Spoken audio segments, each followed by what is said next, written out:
여보, 여보, 천장에서 물이 쏟아져요. 새벽 3시 72세 박영자 할머니의 비명 소리가 빌라 전체를 깨웠습니다. 거실 천장에서 물이 폭포수처럼 쏟아지고 바닥에는 차가운 물이 발목까지 차올라 있었습니다. 수도관이 얼었다가 터진 겁니다.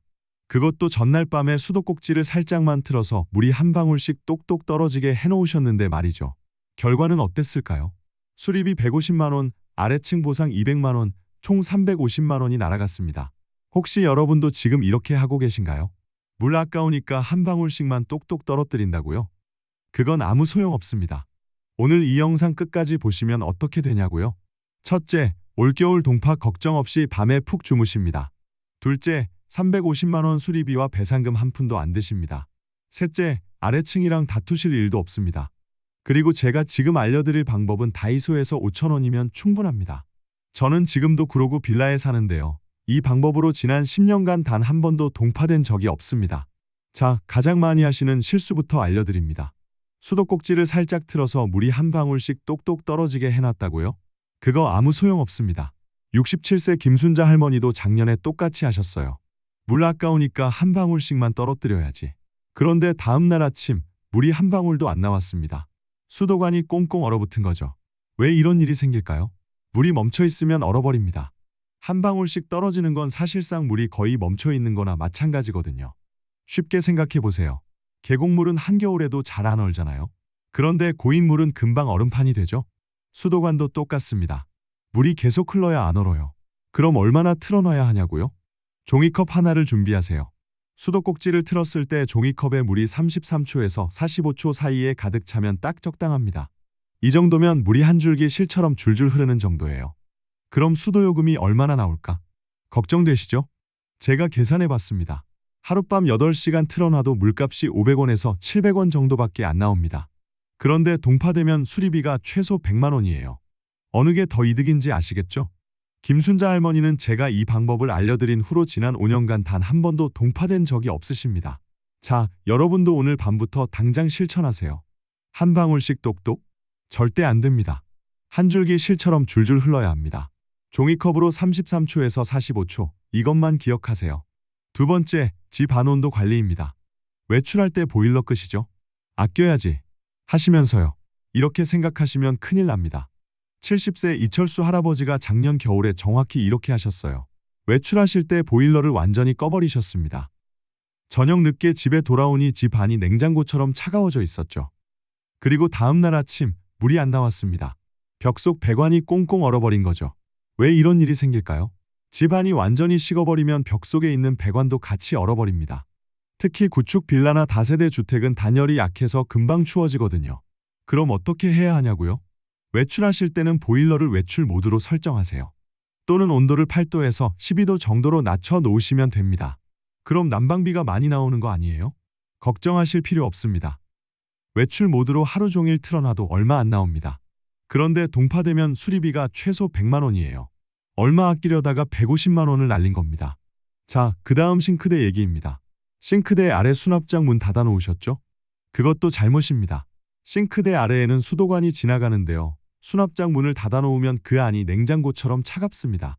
한파가 심한 날에는 싱크대 수납장 문을 활짝 열어두세요. 따뜻한 실내 공기가 들어가서 배관을 따뜻하게 지켜줍니다. 마지막으로 현관하고 베란다입니다. 현관문 아래로 바람이 쌩쌩 들어오시죠? 다이소 가셔서 문풍지 하나 사세요. 2,000원이면 됩니다. 베란다 창문에는 뽁뽁이를 붙이세요. 이것도 다이소에서 3,000원입니다. 이렇게 하면 배관 주변 온도가 5도에서 7도는 올라갑니다. 그 차이가 얼음과 물의 차이예요. 가장 중요한 부분, 계량기함입니다. 집 현관 밖이나 복도에 수도 계량기 있으시죠? 그 작은 철제 상자 말입니다. 그게 제일 먼저 얼어요. 왜냐고요? 건물 밖에 그냥 달랑붙어 있잖아요. 바람 맞고 추위 그대로 맞고 보온이 하나도 안 돼 있어요. 그럼 어떻게 해야 하냐고요? 지금 당장 집에 있는 거로 할 수 있습니다. 첫째, 신문지를 준비하세요. 읽고 남은 신문지 버리지 마시고 계량기함 바닥에 두껍게 깔아주세요. 둘째, 헌수건이나 헌옷을 준비하세요. 계량기 주변을 폭신하게 감싸주시면 됩니다. 셋째, 스티로폼 박스가 있으면 더 좋아요. 마트에서 과일 사면 나오는 그 스티로폼요. 그걸 계량기 크기에 맞춰서 덮어주시면 완벽합니다. 69세 박영수 할머니는 작년에 이 방법을 쓰셨어요. 집에 있던 신문지랑 헌수건으로 계량기를 감싸놨는데요. 영하 15도까지 내려간 날에도 끄떡없었습니다. 그런데 여기서 절대 하시면 안 되는 게 있습니다. 전기장판 넣지 마세요. 촛불 켜놓지 마세요. 전기 열선 감지 마세요. 이거 화재 위험이 엄청 큽니다. 실제로 3년 전에 계량기함에 전기장판 넣어놨다가 불난 집이 있었어요. 그러니까 절대로 전기 관련된 건 넣지 마세요. 신문지, 수건, 스티로폼만으로 충분합니다. 자, 그 다음은 밖에 보이는 배관입니다. 베란다나 옥상에 수도관이 밖으로 드러나 있으면 그것도 위험해요.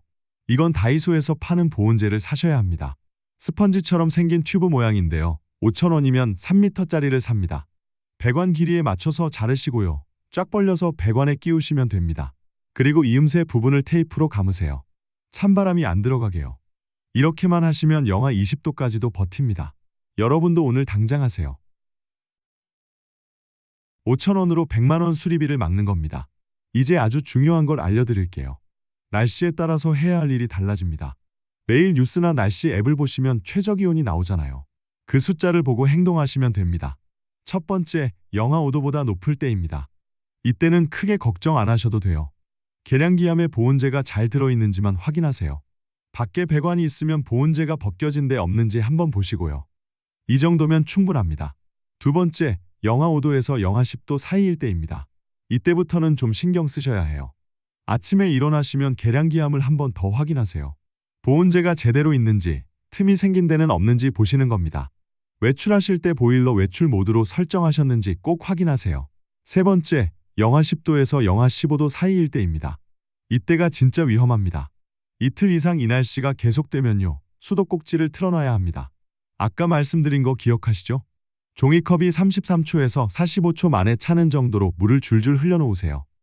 외출하실 때도 반드시 물을 틀어놓고 나가세요. 그럼 집에 아무도 없는데 물이 계속 나오면 어떡해요? 걱정 마세요. 싱크대나 세면대 배수구로 그냥 흘러내려가니까요. 물이 넘칠 일은 없습니다. 네 번째, 영하 15도 이하일 때입니다. 이건 정말 심각한 상황이에요. 이때는 잠깐 외출하실 때도 물을 틀어놔야 합니다. 영하 15도 이하에서는 2~3시간만 물이 안 흐르면 얼어버릴 수 있거든요. 밤에 주무실 때도 반드시 물을 틀어놓고 주무세요. 날씨는 휴대폰 있으시면 날씨 앱 보시면 되고요. 휴대폰 없으시면 아침 뉴스 보세요. 기상예보에서 최저기온 알려주거든요. 그 숫자만 확인하시면 됩니다. 자, 그런데 만약에요. 아무리 조심해도 동파가 될 수도 있습니다. 아침에 일어났는데 물이 안 나온다. 그럼 어떻게 해야 할까요? 당황하지 마세요. 제가 지금 알려드리는 대로만 하시면 됩니다. 첫째, 절대로 뜨거운 물을 부으면 안 됩니다. 빨리 녹여야지 하면서 뜨거운 물을 확 붓는 분들이 계세요. 그러면 계량기가 고장납니다. 유리가 깨지고 안에 있는 부품이 망가져요. 그럼 더 큰 수리비가 나옵니다. 그럼 어떻게 하냐고요? 따뜻한 물에 수건을 적시세요. 그 수건으로 계량기를 감싸주는 겁니다. 미지근한 물부터 시작하세요. 그 다음에 점점 따뜻한 물로 바꾸시고요. 천천히 녹이는 게 중요합니다. 급하게 하시면 안 돼요. 보통 30분에서 1시간 정도 걸립니다. 둘째, 계량기 유리가 깨졌다면 즉시 신고하세요. 120번 다산콜센터에 전화하시면 됩니다. 계량기 유리가 깨졌어요. 하시면 바로 담당자가 나옵니다. 셋째, 배관이 터져서 물이 새고 있다면요. 먼저 중간 밸브를 잠그세요. 계량기 옆에 보면 손잡이가 달린 밸브가 있어요. 그걸 시계 방향으로 돌려서 잠그시면 물이 멈춥니다. 그리고 바로 관리사무소나 집주인에게 연락하세요. 자, 그럼 여기서 아주 중요한 얘기를 하나 하겠습니다. 동파 사고가 났을 때 수리비는 누가 내야 할까요? 일반적으로는 세입자가 냅니다. 왜냐고요? 법에서는 세입자도 집을 잘 관리할 의무가 있다고 되어 있거든요. 제가 오늘 알려드린 예방 조치를 안 해서 동파가 났다면요. 그건 세입자 책임입니다. 실제로 작년에 세입자가 외출할 때 보일러를 완전히 껐다가 배관이 얼어서 터진 일이 있었어요. 집주인이 내가 왜 수리비를 내야 하냐 고했고 결국 세입자가 150만 원을 다 냈습니다. 그런데 반대 경우도 있습니다. 세입자가 제대로 예방 조치를 다 했는데도 동파가 됐다. 그럼 이건 집 자체의 문제입니다. 배관이 너무 오래됐거나 단열이 안 돼 있거나 하는 거죠. 이런 경우에는 집주인이 수리비를 내야 합니다. 그러니까 여러분도 증거를 남기세요. 보온재 넣은 거 사진 찍어두시고요. 물 틀어놓은 것도 사진 찍어두세요. 혹시 모를 다툼에 대비하는 겁니다. 하지만 가장 좋은 건 뭐겠어요? 애초에 동파가 안 되는 겁니다. 자, 여러분. 딱 세 가지만 기억하세요. 첫째, 물은 한 방울씩 똑똑이 아닙니다. 종이컵이 33초에서 45초 만에 차는 정도로 줄줄 흘려야 합니다. 둘째, 외출할 때 보일러 끄지 마세요. 외출 모드나 8도에서 12도로 설정해 놓으세요. 싱크대 수납장 문도 열어두시고요. 셋째, 계량기한 보온입니다. 신문지, 헌수건, 스티로폼으로 감싸세요. 다이소에서 5,000원이면 충분합니다. 이 세 가지만 지키시면 올겨울 동파 걱정 없습니다. 350만 원 수리비와 배상금도 한 푼 안 드십니다. 손주들 세뱃돈도 넉넉하게 주시고요. 병원비도 걱정 없으십니다. 제가 이 방법으로 지난 10년간 단 한 번도 동파된 적이 없습니다. 여러분도 할 수 있습니다. 오늘 밤부터 당장 실천하세요. 지금 일어나서 계량기함 한번 보고 오세요. 신문지 넣을 거 있는지, 헌수건 있는지 확인하세요. 내일 다이소 가실 때 보온재 하나 사시고요.